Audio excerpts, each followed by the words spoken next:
क्या आप दिन में सोते हैं? अगर आप दिन में सोते हैं तो मैं आपकी जानकारी के लिए आपको बता दूं कि ये आदत आपकी सेहत के लिए और आपके काम के लिए बहुत अच्छी है। एक स्टडी से पता लगा है कि दिन में छोटे छोटे पावर नैप लेने से आपकी क्रिएटिविटी और आपका फोकस बढ़ता है और बाकी बचे हुए दिन में आप फ्रेश फील करते हैं। ना सिर्फ ये, स्टडी से यह भी पता लगा है कि जो लोग दिन में पावर नैप लेते हैं उनके हार्ट अटैक से मरने के चांसेस 30% कम होते हैं उन लोगों से जो पूरे दिन काम करते रहते हैं। है ना ये अमेजिंग फैक्ट? गाइस, कई बार आप लोगों ने ये नोट किया होगा कि खाना खाने के जस्ट बाद हमारे सीने में जलन होने लगती है और गलती से अगर हम लोग स्पाइसी खाना खा लें तो ये जलन और भी ज्यादा होती है। अब इसके पीछे का कारण होता है खाने से प्रोड्यूस होने वाला एसिड, और अगर आप इसे कम करना चाहते हैं तो मेरे पास एक बहुत सिंपल सा उपाय है। वो क्या है मैं आपको बताता हूं। आपको खाना खाने के जस्ट बाद च्युइंगम चबानी है। अब च्युइंगम चबाने से क्या होगा?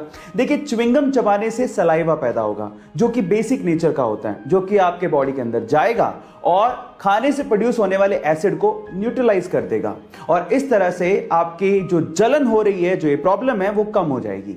है ना गाइस अमेजिंग फैक्ट? ये तो हम बचपन से पढ़ते आ रहे हैं कि हेल्थ इज वेल्थ, और अगर आप अपनी हेल्थ को अच्छा करना चाहते हैं तो मेरे दो फैक्ट आपको बहुत काम आ सकते हैं। फैक्ट नंबर 1, अगर आप दिन में 10 से 15 मिनट के लिए रस्सी कूदते हैं तो ये आपके 200 कैलोरीज को बर्न कर सकता है। इतनी अच्छी एक्सरसाइज है और ये कार्डियो में बेस्ट एक्सरसाइज मानी जाती है जो आपको फिट रख सकती है।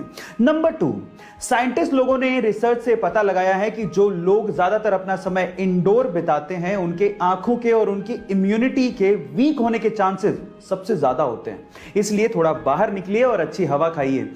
गाइस, डोमिनेंस यानी कि वर्चस्व की लड़ाई सिर्फ इंसानों तक ही सीमित नहीं है, ये जानवरों में भी होती है और मेल पांडा में तो वर्चस्व की लड़ाई एक अलग ही लेवल पे चल रही है। कैसे मैं आपको बताता हूं। एक्चुअली सिर्फ अपने वर्चस्व को यानी कि अपने डोमिनेंस को दिखाने के लिए मेल पांडा हैंड स्टैंड करके टॉयलेट करते हैं, मतलब अपने हाथों पे खड़े होकर सुसु करते हैं। और मजे की बात यह है कि जिसके सुसु की धार या मार्क पेड़ पे सबसे ऊपर होता है उसका वर्चस्व उतना ही ज्यादा माना जाता है। ये पांडा जितने ज्यादा क्यूट होते हैं उनकी हरकतें उतनी ही ज्यादा फनी होती हैं। गारंटी और वारंटी, आखिर इन दोनों में फर्क क्या होता है?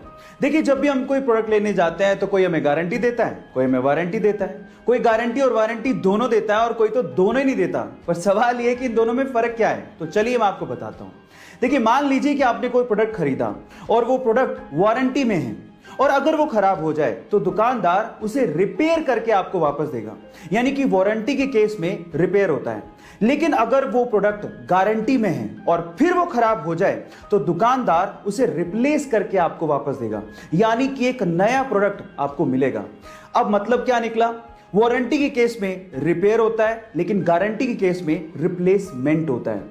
हम में से बहुत सारे लोग अपनी भारतीय भाषाओं को इस्तेमाल करने तक में शर्म महसूस करते हैं, लेकिन दूसरी ओर कुछ लोग ऐसे हैं जो कि हमारी भारतीय भाषाओं को बड़े बड़े मंचों पर बहुत प्राउडली बोलते हैं। उनमें से एक है डॉक्टर गौरव शर्मा। मैं आपकी जानकारी के लिए आपको बता दूं कि अभी रिसेंटली ही न्यूजीलैंड के पार्लियामेंट में डॉक्टर गौरव शर्मा को एमपी चुना गया और जब 25 नवंबर को उन्होंने अपने पद की शपथ ली तो वो उन्होंने संस्कृत भाषा में ली और ऐसा करके वो पूरी दुनिया में चर्चा का विषय बन गए। गाइस, मैं आपकी जानकारी के लिए आपको बता दूं कि डॉक्टर गौरव शर्मा हिमाचल प्रदेश से हैं और 1996 में वो न्यूजीलैंड शिफ्ट हुए।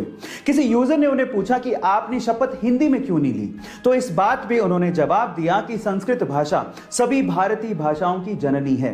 गाइस, ये फैक्ट आपको जान के कैसा लगा चैट सेक्शन में जरूर लिखिएगा और अगर आप मुझे यूट्यूब पे देख रहे हैं तो हमारे चैनल को सब्सक्राइब कर लीजिएगा और अगर आप इंस्टाग्राम पे देख रहे हैं तो मुझे फॉलो करना मत भूलिएगा। मिलते हैं अगली वीडियो में।